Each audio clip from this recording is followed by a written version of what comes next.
सरस्वती जी और उनकी बहू रश्मि के बीच एक दिन बहस छिड़ जाती है।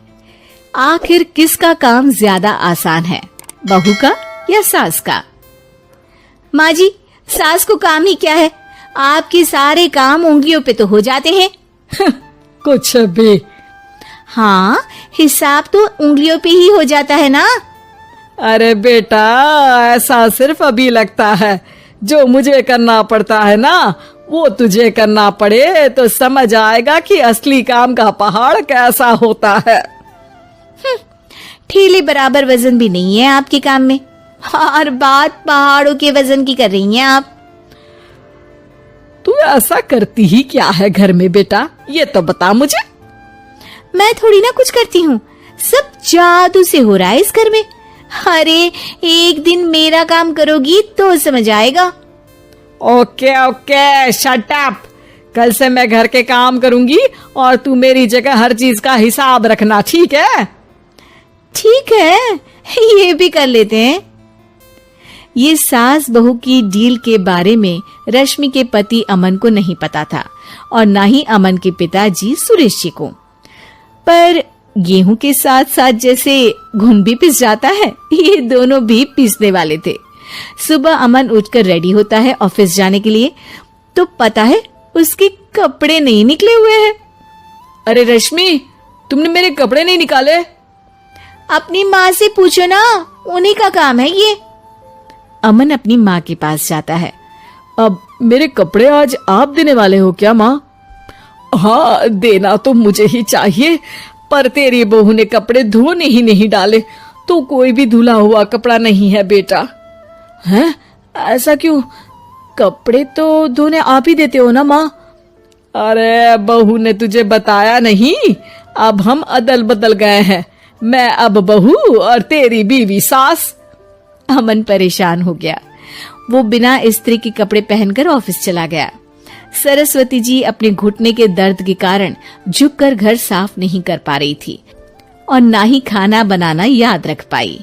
उधर रश्मि पहले ही दिन घर की चाबी घुमा चुकी थी और 300 रुपए का हिसाब अलग नहीं मिल रहा था। पर दोनों का ही घमंड कैलाश पर्वत से भी बड़ा था और दोनों ही खेमे एक दूसरे की बात मानने को बिल्कुल तैयार नहीं थे। शाम को जब सुरेश जी और अमन खाना खाने बैठते हैं तो सरस्वती जी उनके सामने गाजर और पपीते लाकर रख देती हैं। अरे माँ, ये क्या है? ख्याली पुलाव के साथ सलाद। माँ जी खाना बनाना भूल गई लगता है। अरे एक एक चमन्नी का हिसाब है मेरे पास, खाना बनाना कैसे भूल जाऊंगी? ये तो मैंने पढ़ा था कि फल फ्रूट खाने से सेहत अच्छी रहती है, इसीलिए ये ले, एक फल खा ले। रात को सुरेश जी और अमन अपनी मीटिंग बिठाते हैं अकेले में। बाबूजी, इनकी लड़ाई के कारण ना हमें ठीक से खाना मिल रहा है, उल्टा घर के सारे काम रुक गए हैं। हाँ बेटा, 2 भैंसों की लड़ाई में बेचारे खेत के पौधों का भी नुकसान हो रहा है। पर पापा, क्या बताऊं आपको, मैंने माँ को इस महीने की 2 तारीख को बिजली के बिल के पैसे दिए थे। आज बिल भरने के लिए मांगने गया तो पता चला कि रश्मि उन पैसों से गैस सिलेंडर ले आई। अच्छा, तो सिलेंडर के पैसों का क्या हुआ? अब सिलेंडर के तो कोई पैसे नहीं थे बाबूजी, हमारे घर पर गैस की पाइपलाइन लगी है ना। बेटा, इन दोनों का कुछ करना पड़ेगा, नहीं तो अपने घमंड के चक्कर में पूरा घर बर्बाद कर डालेंगे ये दोनों।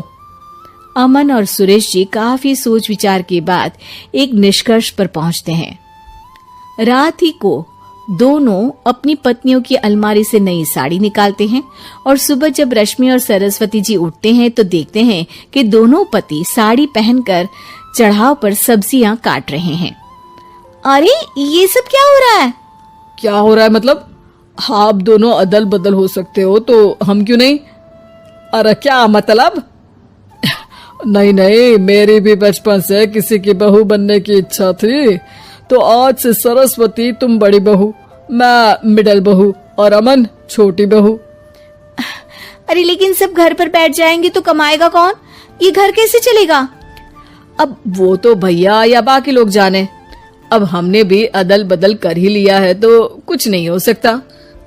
रश्मि और सरस्वती जी को समझ में आ जाता है कि उन दोनों की आपस की डील की वजह से इन दोनों को बहुत तकलीफ हो रही है और उनके ईगो ने दूसरों को कितनी यातनाएं दी है। अब असल में माँ जी आप सही थी, सास बनना बहुत मुश्किल है। अरे हाँ बेटा, और तू भी, मुझसे तो नहीं हो पाया सब घर के काम, वापस बदल ले क्या?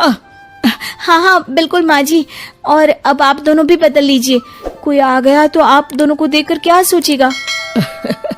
अच्छा है, आप दोनों के समझ में ये बात तो आई, मैं फटाक से कपड़े बदल लेता हूँ।